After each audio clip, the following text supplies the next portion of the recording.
I'm a person who really doesn't have a perception of myself in that light because I really just don't care. What I care is about my spiritual, emotional, and duty in the world as a figure. That much I do care. But as far as sexuality, I really don't care. Now, what's interesting is that on the same token,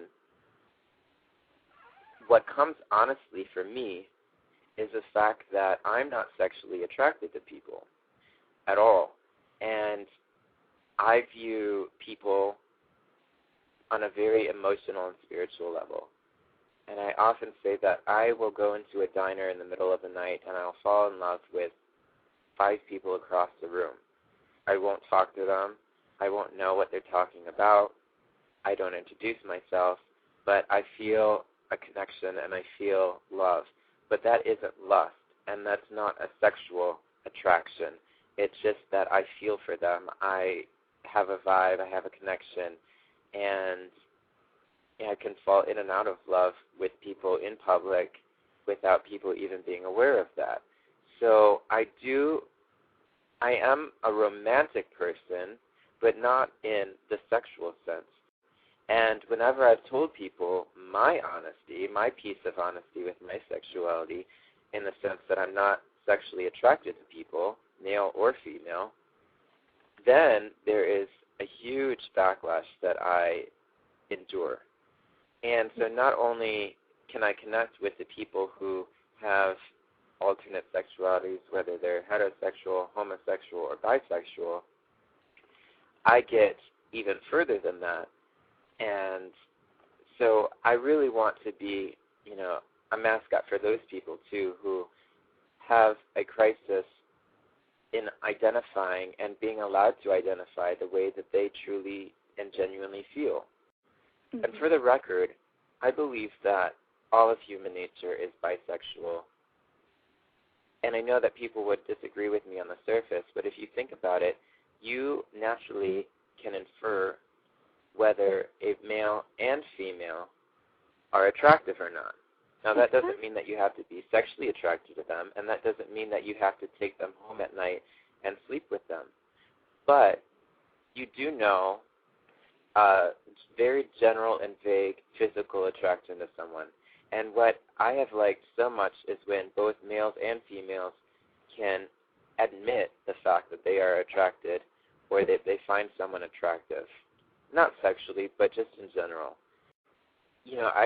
Getting back actually to the job aspect of it, I view a person who works at McDonald's the same that I view a person who's performing on stage in front of thousands of people.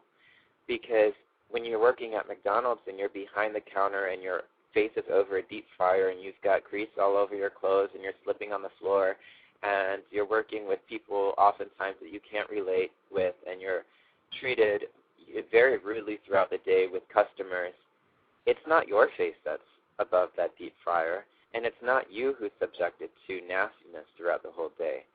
And so a McDonald's worker is, I believe, above me, and in that level. Now, everybody has something that comes naturally to them, and that's not anything that we should be ashamed for. And the fact that your family can't understand you or that your friends may not be able to understand you is irrelevant, because you need to find your own truth. You need to find that place in your heart and in your mind where you know that what you're doing comes naturally. Don't care about other people and their sexualities or, any kind of judgment that's going to be passed on you, because who you are is wonderful.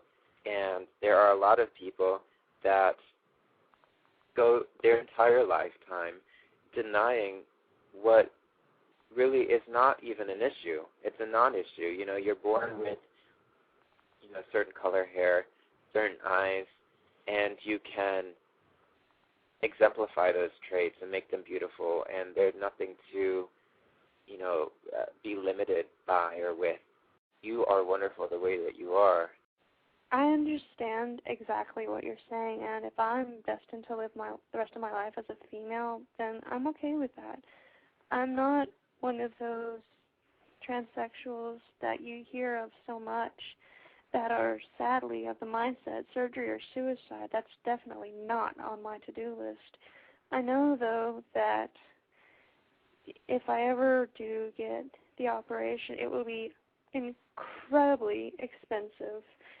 And the worst part to me about it is that I will have to wait until my grandparents pass away before I can do it, because if I were to change my gender before they died, the shock and disgrace, because to them it would be a disgrace, would kill them. And I've got too much love and respect for my grandparents to hurt them that way. I mean, and that's honorable of you to have that mindset to think of others. But the fact is, life is way too short. And I know that is a cliche, but my philosophy on cliches is that, sadly, they're very true, and that we've been made to have this logic in our minds that, oh, it's the truth, but I'm just going to neglect that. I'm just going to throw that out the window. And it's very sad, because cliches do hold a lot of truth. Life really is too short, and you are not a disgrace on them, but their hatred, if they were to have any, is a disgrace upon you. You know, I said, I think last week, that you should take yourself very seriously, but at the same time be able to laugh at yourself. And this is one of those times when you need to take yourself seriously, and you need to put yourself above your grandparents.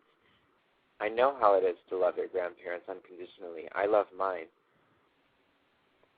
I've been wronged by a lot of my family members, but I still love them.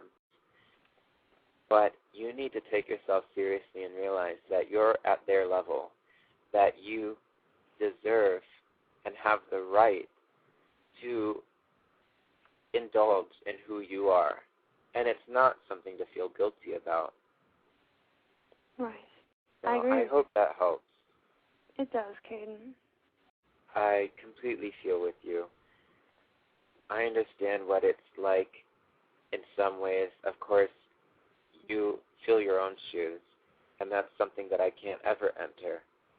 We can't enter each other's minds and the pain that we feel within us, but I do understand, and just know that I have such love and sympathy for you right now, and that I hope that you're able to take from this and pursue what you feel in your heart is the right thing to do.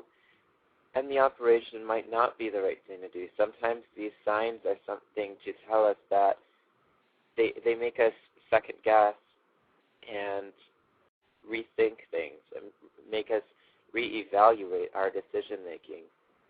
And you have to ask yourself if the operation is something that is going to give you true happiness. If you even need the operation to prove what you already feel emotionally. Does your physicality have to match that, or can you let go of that? Will your partner accept the fact that you want to let go of the physicality, that it's not, something that comes into factor in your relationship? So those are all questions that I'm going to leave you with. And I don't mean to cut you off too short, but there are two other callers, and I want to take them because we've only got, now we've got 25 more minutes. But I do appreciate you calling in, and I hope that you call in the future. Of course. There will, of course, be days when I can't tune in, but every time I hear your show, I want to call in at least, if I can. Because, like I said, Kaiden, you're an amazing inspiration to me, and I'm grateful to have been able to talk to you. I thank you for that, truly.